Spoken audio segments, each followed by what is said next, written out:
Hello and welcome to Neurocracy. Today I'm joined by Dr. Jason Eberl, Director and Professor in the Department of Healthcare Ethics at St. Louis University. His research explores what it means to be human and how our understanding of personhood should shape ethical decisions in medicine. He also teaches bioethics in popular culture and uses science fiction to make complex philosophical and ethical questions more accessible. Before we get started, I wanted to mention that he's written a very interesting book about the philosophical aspects of Star Wars, so definitely check that out through the link in the description. Dr. Eberl, thank you so much for joining me today. Happy to be here. Thank you, Sanjay. So, what makes a fictional galaxy like Star Wars so useful for exploring questions about humanity and ethics? There's a famous quote from Ray Bradbury, science fiction author, that science fiction is the last realm where the philosopher can roam just as freely as they choose. How I interpret that quotation is that when we set something in a galaxy far, far away, or in our far future, or some alternate reality, it sort of takes us out of our everyday circumstances, and we can wrestle with some of these complex moral, ethical, social, political questions in a way in which our sort of knee-jerk intuitive reactions aren't being triggered, and we can actually explore who are the real good guys, who are the real bad guys, and how do we sort of wade our way through the grayness in a moral universe like in Star Wars. Interesting. Are there any other fictional galaxies that you have explored? So in addition to Star Wars, I'm a huge Star Trek fan. Okay. In fact, I'm getting on a plane in a couple days to fly out to Las Vegas for the 60th anniversary celebration of Star Trek, and I'll be speaking on a panel Oh, on wow. moral messages in Trek. That's amazing. That's amazing. Okay. So a major theme in your work seems to be about what makes someone a person and what allows that person to retain their identity through change. And in Star Wars, the clone troopers share the same genetic origin. They're copied from a DNA template of a bounty hunter, but they develop distinct personalities and relationships. So what makes each clone an individual person rather than a genetic copy of each other? Yeah, so certainly the clones are obviously they are indeed genetic copies of each other, at least at the actual level of DNA. Right. But as scientists, know how our genes inform the shaping of our bodies, of our brains. Is not just our genes, but there's a whole science of what's called epigenetics, right? So environmental influences, social influences, will inform how, to put in layman's terms, how certain gene sequences switch on and switch off, right? So already that's going to lead to subtle differences, even at the genomic level, for the clones. And then, of course, the great thing about Star Wars is it doesn't buy into this fallacy that a lot of people hold of genetic determinism, that our genes determine our destiny. Rather, ours it's a combination, right? The classic nature nurture debate, right? It's not an either or, it's a both and. So as each clone has different experiences, each seen through their own unique first person perspective on the world, on the galaxy, on the war that they're fighting, it is going to shape their personalities, particularly as they formed, different social groups, sort of band of brothers or the Bad Batch. Yeah. And I guess I have a question about the Bad Batch later on in this interview. But Right. I really like that point because when I'm watching Star Wars, or I think when anyone is watching Star Wars, one can appreciate that different clone troopers have different personalities and they seem to make decisions that aren't necessarily fully predictable all the time. Especially when you see clone troopers like Rex or even Cody. I think it's very interesting to see that. So that's an interesting kind of point there about the epigenetic aspect. Um, Mhm. so I kind of wanted to talk a little bit about Order 66, which is like, I guess, the first thing that comes to mind when someone might say neuroethics in Star Wars. So when inhibitor chips are neurologically overriding the clone's like moral compass or free will, who's bearing the moral responsibility for the deaths of all the Jedi and this tragic loss that happens across the entire galaxy? Yeah. So to the extent, as depicted in Star Wars, that Order 66, because of the inhibitor chips, it's not something that the clones can resist, right? It really does override their will. The only clones, there are small number of clones, including like the Bad Batch, who are able to resist it or don't have the chips. And that's because of, clearly some sort of malfunction or something is going on. So I wouldn't put any more responsibility on the clones themselves. I would put all the responsibility, obviously, on Darth Sidious, Emperor Palpatine, but also the Kaminoans who Mm. programmed them, who put all these, they're basically mercenary genetic scientists, and having created the clones, having created them this way, they bear that responsibility as well. That's interesting insight, actually. I didn't think you'd say that. Or I guess I didn't really think about the Kaminoans as um, an important party here to think about. So now that you mentioned that, I feel like a lot of the times in sci-fi, there's often this trope of where a good seeming scientist with ethical compass is kind of forced into doing work for the bad guys. And Mhm. for example, I think I'm not sure about the Death Star, but I do believe that this trope plays out a little bit in there. And here, for instance, one could argue that if the Kaminoans didn't want to do this work, to do the dirty work for Darth Sidious, they might have been punished or even like exterminated by him. So, Mhm. what do you have to say about this, the ethics behind, I guess, this common thing that we see Mhm. in sci-fi? Yeah, so this is the ethics of moral complicity or moral cooperation, where you're doing something that, sort of causally contributes to someone else's wrongdoing. And maybe the thing you're doing is, morally okay in of itself. Um, but because what you're doing is sort of tied up with this, other evil purpose, it sort of, taints your hands as well. And it really depends on, first of all, do you know what you're getting into and why are you doing it?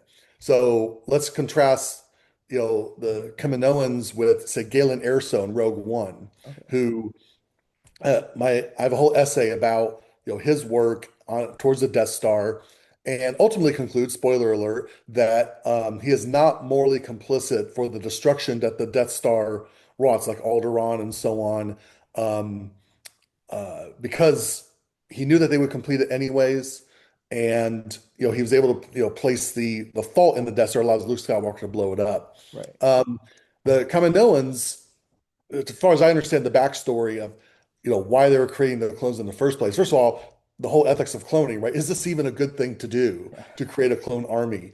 Even if it's an army that's ostensibly to serve a good purpose, Right. i.e., a democratic republic, which is kind of what they thought they were getting into. Um, I, I I know again there are some Kaminoans who are depicted as being like kind of regretful for what they did, especially when after the Empire Rise and so on is depicted in the Mhm. Bad Batch. Yeah. Um, but like I said, they seem to be sort of biotech mercenaries. I think they're just in it for the money. I don't know if they were ever under any threat because they thought they were doing it for the Jedi, right? So I don't know if Darth City was literally holding them under threat. I think they just got a job and they did the job, and that doesn't get them morally off the hook, in my view. I see. So what you're saying is that it's important to look at the intentions, perhaps, like behind their choices. And there's an interesting contrast we can draw here between example with Galen Erso and the Death Star and the Kaminoans, where Galen might have was still trying to kind of follow his moral compass and build that loop in or that kind of fault in the Death Star to allow uh I guess the Jedi or Luke Mhm. Skywalker to destroy it. And then for the Kaminoans, it seems that they were motivated by money. So I guess that's interesting point. And Yeah. it's funny that you mentioned that because my next question was going to be, do the Jedi bear any responsibility for leading an army whose soldiers were basically created just for their sake? And could this clone troopers even consent to being raised for that purpose when they were born specifically for that? So, Yeah, again, it's sort of a complicated history because it's not as if, the Jedi Council itself commissioned the clones to be created. It right. was sort of discovered that, oh, these clones already exist. And Okay. then when they're needed, they use them. That doesn't necessarily make it right. And I do think, as we see in the prequels, not just in the films, but all again, the comic books, the novels surrounding it, um, that the Jedi at the time of the Old Republic are, not, the virtuous priests that we might hold them up to be, right? They're not necessarily paragons of virtue. Um, and that's why, Luke Skywalker in The Last Jedi is sort of lamenting, right? He's like, we need to see the truth of what the Jedi is and how the Jedi really, messed up. And so I do think the Jedi are a bit morally compromised. Um, because they know the clones are programmed. And so to answer your other question, it, you know, we're all shaped by our environment and we're all shaped to a certain extent by our genetics as well. So in a sense, we're all somewhat programmed. And some philosophers go so far as to say we're all just determined to make whatever choices we're going to make. So we're really no different than the clones in that regard. But I would say two things. One, I don't accept that. I believe we do have free will, even if our ability to exercise that free will is attenuated by all of these influences around I us. see. We can't just will anything. Um, but also the fact that no one's directly responsible. I mean, our parents raise us, our social environment shapes us, but to hand over that the level of genetic control that the Kaminoans are able to exercise in shaping the clones, um, that's a level of control over another, intelligent life form. I don't think anyone should have that power. Um, so I don't do the clones have free will? I think they do, but it's even more attenuated than ours. It's, their ability to exercise that free will is really small. And then when it comes to something like Order 66, it's just kind of overrides it altogether. I see. I really like this concept of the degree of attenuation. So that's interesting. So speaking of the clones, and we mentioned this earlier, the Bad Batch, for anyone who doesn't know, are basically a small group of about, I think, 5 or 6 clones who were essentially intentionally engineered with specific traits to make them more desirable. For example, one of the members is really big and tall and very muscular. Another one is an extremely good sniper. The other one, named Hunter, is very good at tracing smells and following them and identifying what they were. So basically, they're a group of soldiers that were intentionally kind of enhanced genetically. And I was curious, what are the ethical concerns here? And like for the real world, like what are the ethical concerns behind trying to create super soldiers? Like, for example, even Captain America, for instance. So, Mhm. Yeah, so there's several levels that we can talk about this. So the first level is just the ethics of biotechnological enhancement itself, which is something I've been writing on, for the past, 12 dozen years or so. And I do think there are some forms of human enhancement, whether we're talking about using gene editing or pharmacology or cybernetic interventions or surgical interventions that can be conducive, to human flourishing. That can actually help us to sort of maximize our potentialities, but always in accord with, what we would consider to be human nature. Again, some philosophers deny that is even such a thing as a human nature, but I'm a believer in it and I defend that in my work. Um, and so then when it comes to the clones, I do think, again, it's not necessarily bad in itself that the clones are enhanced, but I would want the clones to choose those enhancements for themselves. And that seemingly is not the case because they're probably genetically modified when they were I embryos see. and couldn't exercise any choice, right? One argument in favor of creating super soldiers or genetically enhanced soldiers is the idea that, well, it'll, first of all, make them more effective at their job, which they've hopefully chosen to do. But again, the clones haven't really chosen it.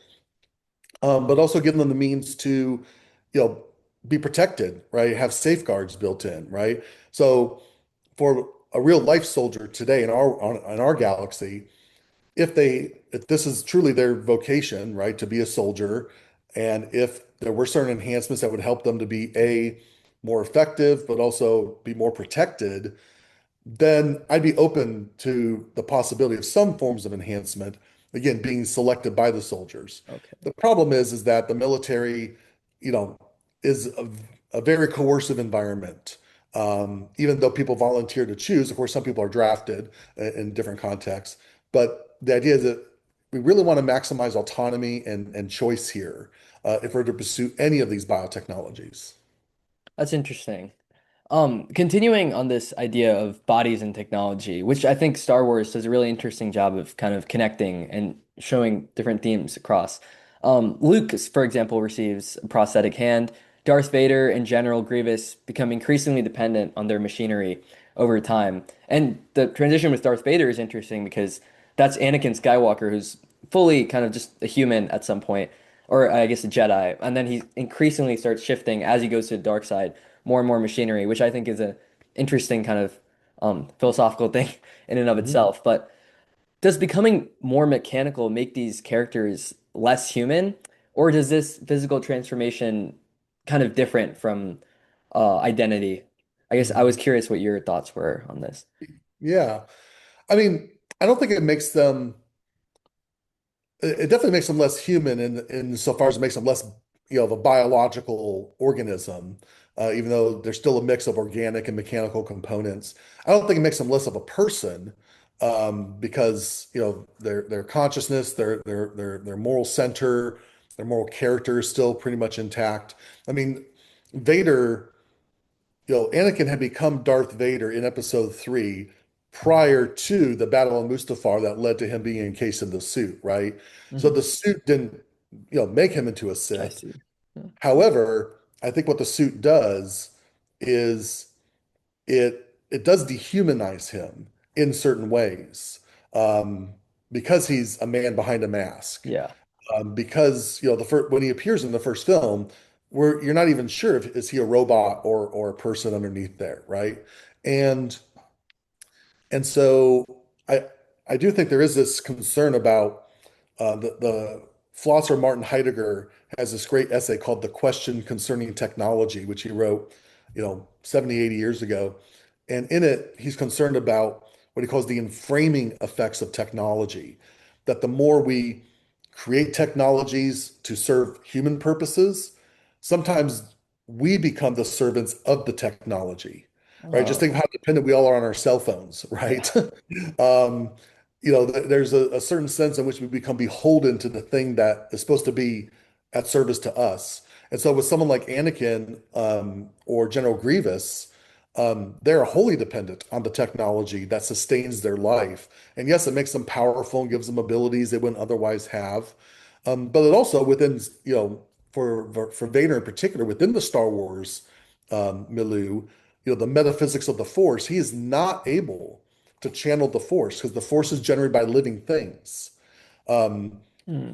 Vader in the suit is a weaker Sith than he was prior to having to go in the suit. That's one reason why the Emperor wants to convert Yeah. Luke to the dark side, to supplant Vader, because is going to be even more powerful than Vader. Yeah. That's interesting. Um, I guess so continuing on this idea of technology and how it connects to identity. One of the interesting things in Star Wars that I really love personally is how the droids seem to possess their own inner lives, personalities. Especially, for example, in the Clone Wars episodes, there's some episodes fully dedicated to just the adventures of R2D2 and C3PO. And they seem to have an amazing ability to kind of develop their own kind of um, choices and have like almost like as an audience we can appreciate them as their own character, and we even forget sometimes I think that they are droids. But Mhm. I'm curious if they display so many qualities that we associate with personhood, what if anything would separate them from being human and having their own rights? Yeah. So obviously, this is very pertinent to us today as AI is becoming more and Mhm. more a part Yeah. of our lives. And um, Alan Turing, the famous mathematician and cyberneticist, wrote back in the 1950s this essay called The Imitation Game, which sometimes referred to now as the Turing test, which is basically the idea that what he would call artificial intelligence is anything that can so perfectly mimic human behavior, human communication, human language, that a human being can't tell the difference between the AI and an actual human being. And the Turing's point, though, is that artificial intelligence is still that. It's still artificial. It's still mimicking human abilities. And as we're dealing with, ChatGPT and Claude and all these LLMs today, I would say that that's still what they're doing, right? Does that mean that we couldn't reach a point where artificial intelligence, or more specifically what's called artificial generalized intelligence, could, Oh yeah. yeah, could actually generate consciousness and self-awareness and have free will. To me, that's the sort of sacred triumvirate right there, right? Consciousness, self-awareness, and free will. Um, Again, the way Star Wars depicts R2 and 3PO and many other droids, again, they so well mimic human Yeah. responses. Are they conscious? Do they have free will? Are they self-aware? Yeah, they appear to be so, right? And I think the audience is supposed to kind of believe that they are, and maybe they are. So, how should we treat them? I think we should treat them as if they are persons. I don't know that they're persons. I don't know if they have these qualities. This is the classic problem of other minds that goes back to Rene Descartes in the 16th century, that if we don't know whether another being is a person or not, I think that we should play the morally safe card, as what's called the precautionary principle, and treat them as if they are persons. And so I do think there's a lot of injustice done to droids, that even if they're not persons, it does say something about the humans who maybe are abusing droids, torturing droids, treating droids as mere instruments, that maybe we ought not to be doing that. Yeah. And it's really interesting that you mentioned that because I think Star Wars does an amazing job of showing how different people treat the droids differently. And I wonder if that's kind of like connecting to that. I forgot what you called it. The other The mind. problem of other minds. Yeah, the problem of other minds. I think that's it's very fascinating because I see that they often depict like the younger kids as kind of being very connected with their droids and very kind. This is a very specific scene in The Bad Batch, but basically there's this kid who's kind of with the Bad Batch, um, and she basically, as they're escaping from almost drowning underwater after the clone like trooper factory is kind of been exploded or been Mhm. destroyed by the Empire, Yeah. she basically almost like risks her own life to go back and save the droid that helped them. And Mhm. in stark contrast, a lot of the times like the separatists in the Clone Wars seem to treat their droids as dispensable, and General Grievous, who actually is a droid himself, sometimes even destroys droids for simply delivering a bad message or like an unfavorable message. So I think it's really interesting to pay attention to how um, people are treating the droids and how they kind of view them. Well, again, yeah, the separatists treat their droid army the way the Republic is treating its clone army, in some Yeah, ways, right? in some ways, yeah. In some ways. And just a slight corrective on Grievous. So Grievous is a cyborg. He's not a pure Okay. droid Oh, okay, because okay, he okay. has organic components. He was, he's more like Darth Vader. Okay, Um, actually, I didn't know that. Okay, I see. yeah, Yeah. yeah. If you What look was at his origin then? Um, so on his home planet, which I'm blanking on the name of, he was a military general. He was a fully organic being, Oh, and okay. then in a battle, basically again like Vader was Oh. grievously wounded and Oh. needed this life support. If you go back and watch in Episode 3 when Grievous is battling Obi-Wan, just before Obi-Wan kills Grievous, he opens his chest plate and you can see like organs in there. Oh, I And see. also Grievous has like he has like organic eyes and so on behind his mask. I So see. he's almost fully droid. Yeah, I But mean it tricked me, I guess. So, yeah. yeah. That's interesting. That makes it even more interesting actually now. So, okay, I see. So I guess it's funny that you mentioned Obi-Wan because there is one question I wanted to get in about Obi-Wan. So, Mm. throughout Star Wars, we see this Jedi mind trick where Jedi, like often used by Obi-Wan himself, actually, they kind of wave their hand and they can kind of influence the mind of someone they're talking to. And this is usually portrayed not as, I guess, dangerous as it might appear to be, or like as it might be in our world, for instance. And it seems to be like relatively harmless and a simple trick. But if a Jedi is able to alter someone's thoughts and kind of convince them of something that is not true, or just change their mind, or their beliefs about something, is that ethically different than coercion? Or does that like kind of intention of, oh, the Jedi are the heroes, so anything they do must be morally correct, kind of make that violation of the other person's autonomy easy to overlook? Yeah, no, it's a great question. So I would contrast. So for, I guess first of all, I'll say I think it is a form of coercion. Okay. The only way it wouldn't be is if someone asked the Jedi to do the mind trick on them. So for Yeah. example, um, there's So there's a character in episode 2, Attack of the Clones, that Obi-Wan uses the mind trick on. He's got this, his name is Elon Sleaze and he's in the club when Anakin and Obi-Wan are chasing the bounty hunter who had tried to kill Padme early on. Okay. And he offers to sell Obi-Wan death sticks that look, suspiciously like cigarettes. And Obi-Wan says, "You don't want to sell me death sticks. You want to go home and rethink your life, right?"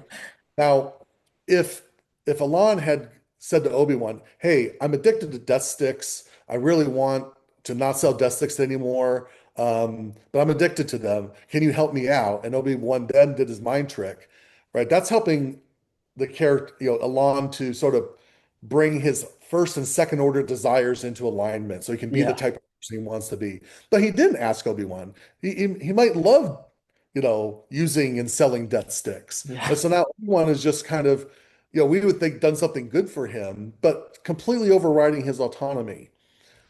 I would contrast that with the scene in the original Star Wars, Episode 4, where the stormtroopers stop, Luke and Obi-Wan and the droids as they're entering Mos Eisley, and he says, "These aren't the droids you're looking for," right? There, it's a deception. It's a coercive deception so that they can escape, right? So they can get away from the stormtroopers. I think deceiving the stormtroopers in that context is permissible, is a good use of the Jedi mind I see. trick.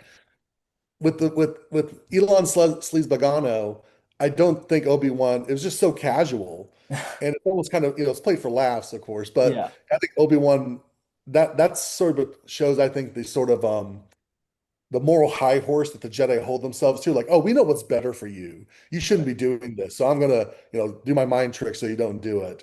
Um, Again, I don't like what Obi-Wan did, but I think it's an important moment, an almost throwaway moment, but I think it shows just how corrupt is maybe too strong a word, but again, just how not heroic the Jedi were in the Old Republic. I see. And I think that's an interesting point because even in the Clone Wars, I think throughout the episodes, as we kind of get into the later seasons, there seems to be this important narrative that being shown to the audience where the people of the Republic don't necessarily all like see the Jedi as their heroes, and some even see them as kind of their enemies. So, and that might be through like the actions of certain Jedi or their interactions or how they view like the war itself as a whole. But that is interesting that you point out. It's important not to necessarily just blindly see them and everything they do as the morally correct choice and something that's supremely heroic.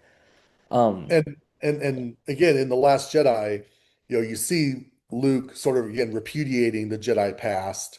Um, and even if in the what's now called the Legends series of post-Return of the Jedi novels, where Luke sort of restarts the Jedi Order, you have the New Jedi Order series and so on. Even in those novels, the new order that Luke makes is very different than the order of the Old Republic. So whether it's in the Legends verse or in the Disney verse, the one thing that Luke understands is that whatever shape a new Jedi Order takes, and I think we'll probably see this in the announced new film with Rey now starting a new Jedi Order, set after Episode 9, that it will not just be the same old order from the Old Republic. yeah. Um, okay, that's interesting. So speaking of the Republic, this is more of a hypothetical question now.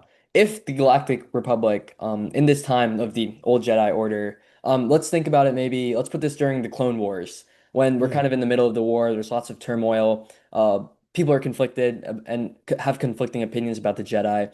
If the Republic had established a bioethics council and they appointed you as their president, which technology or practices, if you want, would you kind of overlook first or just want to like kind of point out? Mm. Yeah. So I'm going to answer this two ways. One, in the way you actually just set it up, which is during the time of the Clone Wars, Okay. it definitely would, yeah, look at the widespread use of genetics, not just about the clones, but you have things like the Zillo Beast and so on. Yeah, Uh, that's a good one. yeah, so we need to consider sort of just overall, how are we, the Jedi, the Republic, are treating clones, are treating droids, are treating non-human or non-intelligent animal species. Um, and one of the things I would push for, like with the clones, is to basically do what the Empire did. Not that the Empire is great, but as I say, a broken clock is right twice a day, is to move away from the clones to volunteer troopers, right? Yeah. The stormtroopers of the original trilogy are not the clone troopers of the Clone Wars, Yes. right? And and there's various in-universe explanations for why the Emperor made that switch, but I would argue that regardless of what the Emperor's motivations might have been, my motivation would be, yeah, let's get autonomous volunteers Yeah. versus breeding more clones. But there's another practice.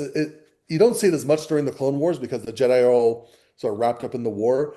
But there's something else that if I were, the head of the Old Republic Bioethics Commission, I would definitely look into is the way the Jedi go around measuring everyone's midi-chlorians to Oh, recruit people to the I was Jedi gonna Order. ask you that. That question did pop in my mind. Yeah, yeah. Yeah, you know, there's this kind of notion that if there are all these people who are force sensitive out there in the galaxy, that if the Jedi don't get them and recruit them as children and train them to be Jedi, that something bad's going to happen, right? They're going to become Sith, or they're going to become witches of Dathomir, or whatever bad cult is out there. But I think again, the Jedi, there's plenty of heroic characters in the Jedi. I'm not saying the Order is wholly bad, but again, like any you know institution, um, it, it has its own dark side. And I think the way in which the Jedi were operating during the Old Republic, going around doing this testing, trying to find these force sensitive people, taking them away from their families as children, doing away with attachments, that I think that's one of the great flaws of the Jedi of the Old Republic. And again, going back to the new Jedi Order in the Legends series of novels, um, one of the things that Luke does is in his Jedi Order, Jedi can be married. Jedi have children. Oh, okay. Yeah, he and Mara Jade have a son that they name Ben. Um, and so, yeah, I think that's one of the mistakes of the old Jedi Order that Luke realized we're not going to repeat that mistake. I see. I guess one thing I want to bring up about the Jedi kind of like recruiting these force sensitive individuals at such a young age, kind of taking them away from their families is I think we see this a little bit in the Clone Wars where the separatists, or I guess the Sith really, are basically also kind of competing with them at some point and trying to find these people. So are the Jedi not justified in trying to get these people early so that in a way they're able to save them from the Sith? Like, I guess where is the kind of ethical line there between the Jedi saying like, "Oh, we're protecting you from the Sith." We think, I guess, from our perspective, it's better for you to join the Jedi rather than the Sith. And then the other line is where um, I guess we want more Jedi, so we're not like gonna worry too much about the however we're impacting your life and how your life might have played out if we didn't recruit you, and we're kind of gonna force you down this path. So Mhm. where's the kind of like line there? Yeah, I think the line ultimately is in the practice of recruiting them as young children. I mean, even Anakin at what, 9 years old was considered too old. He had, Oh yeah, he was attached to his mother, right? So it's not so much about the recruitment or the testing, um, or again, trying to keep her from the Sith. I think all that's fine. It is divorcing them from all attachment. This kind of fear that attachment in and of itself is a bad thing for a Jedi. Now, again, it is bad for Anakin. It does lead him to the dark side, but I don't think it invariably leads people, to the dark side. Obi-Wan himself, again, in the Clone Wars, right, has a relationship with Sabine or Satine. Uh, yeah, Obi, yeah, like some Satine, names, Duchess yeah. Satine, yeah, yeah, Yeah, Duchess Satine, yeah. yeah. And so there's and so while that's kind of depicted as somewhat like a little dark chapter in Obi-Wan's past, I mean, it's part of his character, it makes him who he is. And I don't think it's a bad thing that he had that relationship. Um, so so yeah, I think that's the part I'm questioning. And you're right, you know, they do need to protect people from being recruited by the Sith. But there's always that question. This is just sort of a broad moral question of when your enemy is adopting a certain tactic, whatever it is, does that mean you should adopt the same tactic, Right. right? Or should you try a different approach to defeating your enemy? Yeah, that is interesting. So the reason I want to talk about that is because I was talking about that with my friend yesterday, about because in preparation for this interview, I was just thinking about what are the ethics behind like the Jedi kind of recruiting these like young children, and I was wondering, are there any like real world parallels to that? Like, for example, like I guess the parallel would have to be like something about like babies, or is there anything like kind of in that field? Like, I guess I couldn't really think of anything, but I mean, there's all sorts of cults, and I'm using that as a broad term to not only refer, usually when we say cult, we mean something like, bad, that's brainwashing and so on. And there are those right. types of entities out there. I'm not going to name specific ones. Um, but some people, but cult, the term cult, actually, we got our word culture from it, refers to any sort of social environment that has a set of beliefs and values and so on that shapes how we think, what we believe. So religious, right, Yeah. identities. And so, all of us again are born into a particular social milieu, whether it's a religious milieu, a more cultish milieu, or even if you're born into a non-religious culture, that itself is a culture, right? Where Right. you're raised not to believe in all sorts of things. Yeah. So that's, I think, just an inescapable fact of human nature. And but with some of these, it is very much a closed environment. It is very much an environment where a person's capacity to form their own will, because we're not just born with free will, right? We're not born with the ability just to do things. Yeah. Right? We have to be molded, we have to be shaped by our environment to become what the philosopher Alistair McIntyre terms an independent practical reasoner. That is a rational being capable of reflecting on how they ought to act in the world, um, by exercising their free will. But again, we're not born that way, and we're shaped. So in other words, a good supportive environment should help us to become that. But the problem is with certain types of, again, more cultish like environments, is they want you to think one way. They don't really give you the option of thinking differently, or maybe of even leaving. So to me, that'd be the real world parallel of some of the stuff we've been talking about. I see. That's interesting. One of the ideas that comes to my mind there is how some, for example, like just to preface this, like I don't think like we really have much say in what environment like we're raised in, like at that like at such a young age.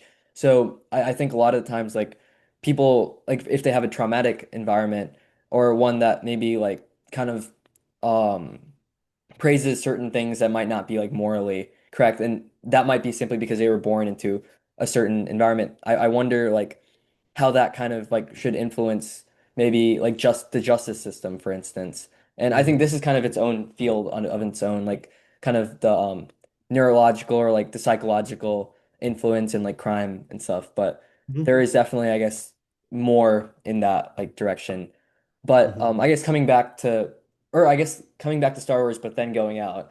Mhm. So if we step outside of the Star Wars galaxy and keep thinking about the real world, which ethical dilemma, I guess, like, do you think in this world kind of that maybe sci-fi can help us understand a little bit better is most relevant to the world, and you think kind of should have some more thought by everyday people who might not even be impacted by it? Yeah. Uh, I mean, there's multiple answers I could give. But I would say maybe sort of the most foundational that we do see in Star Wars, and I think is shaping our lives today, as I already alluded to, is the pervasiveness of our increasing dependence on technology. And again, that mentioned Martin Heidegger and his idea of, again, the enframing effect of technology.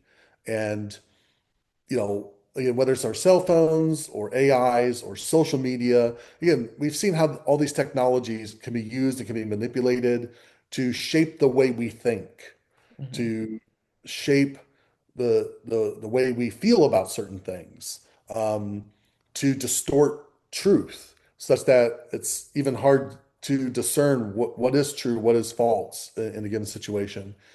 And I think this is a consistent theme throughout Star Wars. Again, we've talked about specific examples like cloning and cyborg engineering and so on.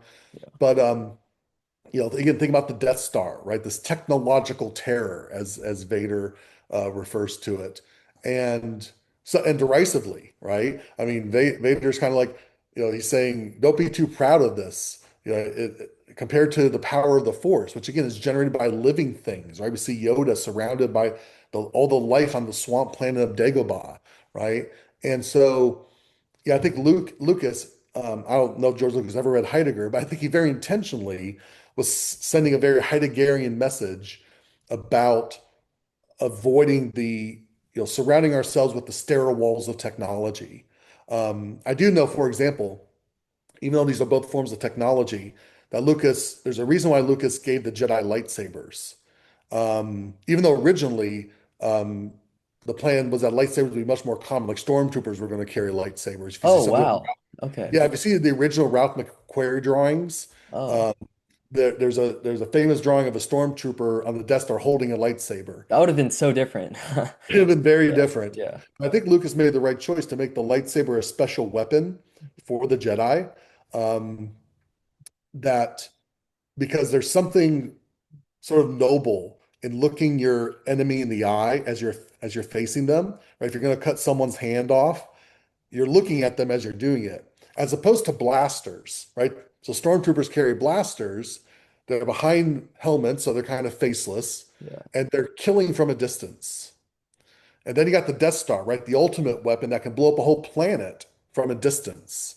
Mm. So we think about today about drone warfare, and especially now the AI powered drones and so on.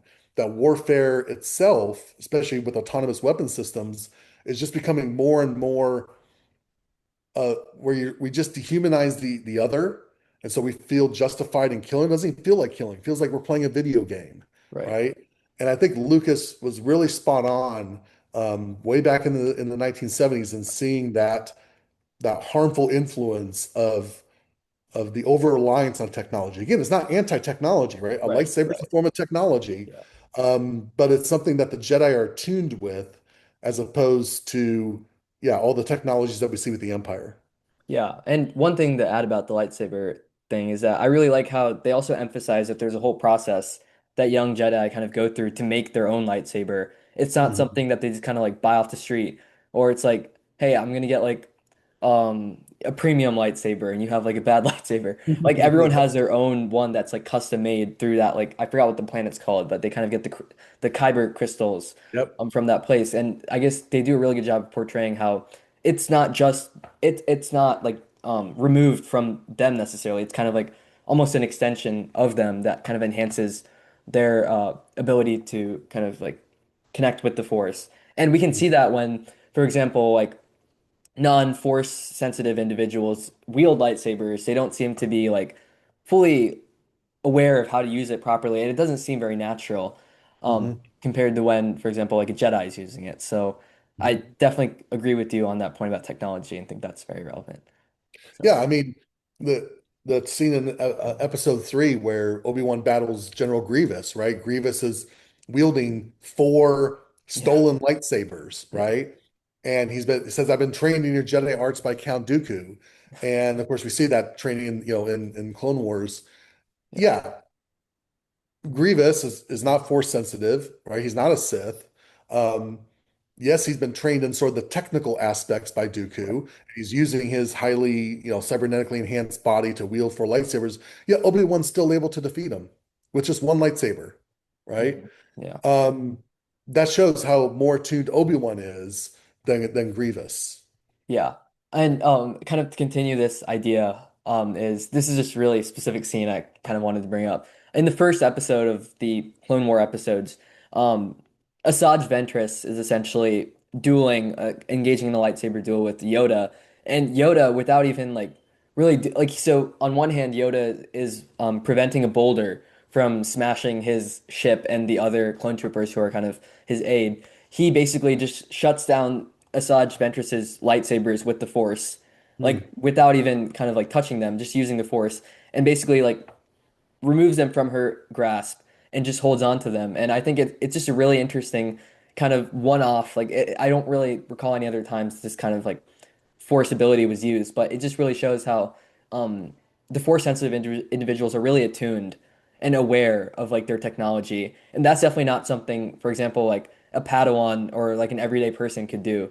So Mhm. I think one of the things that we can even like take this idea further with is that there's a really important distinction between using technology and kind of understanding it, and having an awareness of what it is and how fully it works can allow you to use it um, more kind of like properly, I guess, in a way. So, No, that's exactly right. I had a colleague at a previous institution I was at, who, though she and her husband are biochemists, they're okay. scientists, right? They use all the technology that a biochemist would use in their labs and their daily lives, and they're Mennonites. Now, Mennonites is a Christian religion from which you get in its most extreme form the old order Amish, right? The people who are driving like horse and buggy carriages and places like northern Indiana, Ohio, and Pennsylvania, who seem to have rejected all technology. I see. And and again, these are more, I guess you can call them progressive Mennonites. But the point is, I asked her one time, I said, from what little I know about the Mennonite religion and how it sort of cashes out with the Amish, clearly you're not Amish and you use technology.